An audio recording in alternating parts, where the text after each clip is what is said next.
रीति रिवाज और परंपराएं हर किसी की व्यक्तिगत आस्था का सवाल होती है, लेकिन हिंदू धर्म में बहुत सी ऐसे रीति रिवाज हैं जिनके वैज्ञानिक आधार है। भारतीय संस्कृति अपनी परंपराओं के लिए प्रसिद्ध है, जिनका पालन आज भी हम कर रहे हैं। हालांकि इन परंपराओं में से कुछ परंपराओं को अंधविश्वास कहा जाता है, लेकिन इन परंपराओं के पीछे वैज्ञानिक कारण छिपे हैं, जो इंटरेस्टिंग होने के साथ साथ बहुत ही यूज़फुल भी है।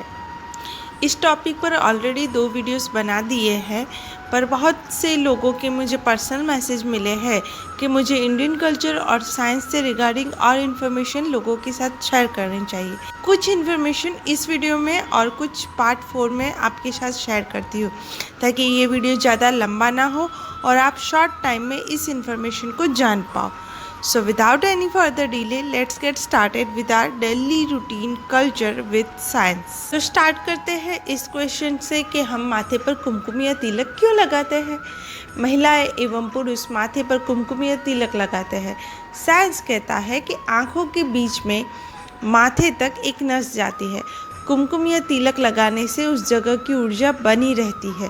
माथे पर तिलक लगाते वक्त जब अंगूठे या उंगली से प्रेशर पड़ता है, तब चेहरे की त्वचा को रक्त सप्लाई करने वाली मांसपेशियां सक्रिय हो जाती है। इससे चेहरे की कोशिकाओं तक अच्छी तरह रक्त पहुंचता है। इसलिए हम माथे पर कुमकुम या तिलक लगाते हैं। हम हाथ जोड़कर नमस्ते करते हैं।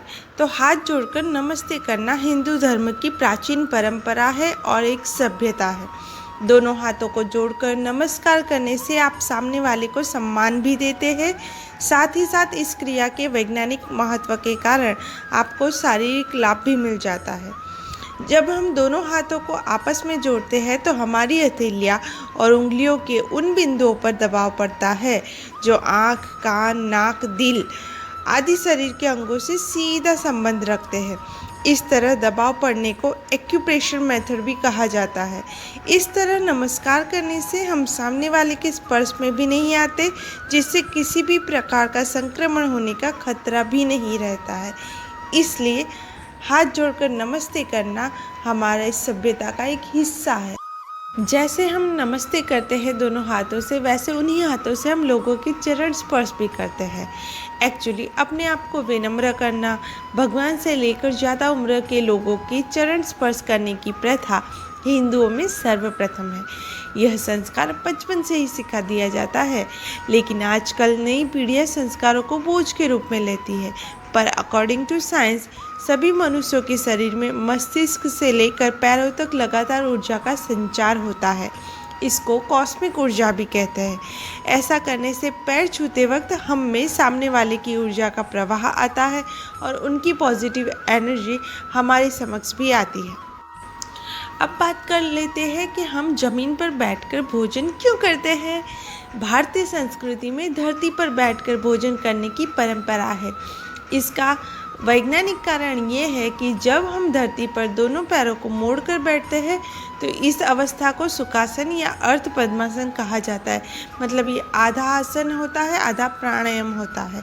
इस प्रकार बैठने से दिमाग की उन धमनियों को सकारात्मक संदेश पहुंचता है जो पाचन तंत्र से जुड़ी होती है। इस पोजीशन में बैठने से मस्तिष्क शांत रहता है और भोजन करते वक्त अगर दिमाग शांत हो तो पाचन क्रिया अच्छी होती है। इस पोजीशन में बैठते ही खुद ब खुद दिमाग से एक सिग्नल पेट तक जाता है कि वह भोजन के लिए तैयार हो जाए। इसलिए ज़मीन पर बैठकर भोजन करना इंडिया की संस्कृति है।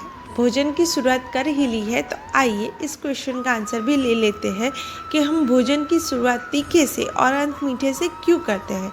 जब भी कोई धार्मिक या पारिवारिक अनुष्ठान होता है तो भोजन की शुरुआत तीखे से और अंत मीठे से होता है। खाने से पहले तीखा इसलिए खाते हैं क्योंकि इससे आपका पाचन तंत्र सक्रिय हो जाए। शोधकर्ताओं के अनुसार जब आप तीखा खाते हो तो आपका शरीर पाचक रस और एसिड जारी करता है, जो पाचन प्रक्रिया को बढ़ाते हैं। भोजन की शुरुआत में तीखा खाने से जठराग्नि बढ़ जाती है, जिसके चलते भूख अच्छी लगती है। मीठा खाने से सेरोटोनिन नाम के हार्मोन का स्तर बढ़ता है। यह न्यूरोट्रांसमीटर का काम करता है, जिससे मीठा खाने के बाद आपको खुशी का अनुभव होता है। सेरोटोनिन एक न्यूरोट्रांसमीटर है जो खुशी की भावना से जुड़ा है, यानी कि मीठा खाने से आपको खुशी मिलती है। पर एक छोटी सी बात आपको बता दूं कि मीठे में आपको सफ़ेद शक्कर नहीं खानी चाहिए, ये नुकसानदायक है। इसके बजाय आपको ऑर्गेनिक गुड़ खाना चाहिए। आप चाहे तो ब्राउन शुगर या नारियल की शुगर का उपयोग भी कर सकते हैं। ये हो गई बात स्टार्टर और डेजर्ट के बारे में, यानी कि हम भोजन के वक्त शुरुआत में तीखा क्यों खाते हैं और अंत में मीठा क्यों खाते हैं। अब भोजन की बात चल ही रही है तो हम इसकी रीज़न भी जान लेते हैं कि हम व्रत क्यों करते हैं। कोई भी पूजा पाठ या त्यौहार होता है तो लोग व्रत रखते हैं। उपवास हिंदू धर्म में अधिकतम लोग करते हैं, खासकर महिलाएं ज़्यादा व्रत रखती है। साइंस और आयुर्वेद के अनुसार व्रत करने से पाचन क्रिया अच्छी होती है और फलाहार लेने से शरीर का डिटॉक्सिफिकेशन होता है, यानी कि उसमें खराब तत्व बाहर निकलते हैं। हमारा पेट साफ होता है, जिससे सभी हानिकारक तत्व खत्म हो जाते हैं। और रिसर्च के अनुसार व्रत करने से कैंसर का खतरा भी कम होता है, हृदय संबंधी रोग कम होते हैं, मधुमेह यानी कि डायबिटीज़ आदि रोग भी जल्दी नहीं लगते हैं। अगर आपको ये वीडियो, ये इन्फॉर्मेशन सही लगी हो तो ज़्यादा से ज़्यादा लोगों के साथ शेयर कीजिए। पसंद आया हो तो लाइक कीजिए, नहीं पसंद आया तो डिसलाइक कीजिए और कमेंट करके मुझे बताइए। साथ ही में नवरात्रि पीछे का विज्ञान और मंदिर और पूजा के पीछे के विज्ञान के बारे में बने हुए वीडियोस का लिंक आपको डिस्क्रिप्शन बॉक्स में मिल जाएगा, वहाँ से आप इन्फॉर्मेशन ले सकते हो।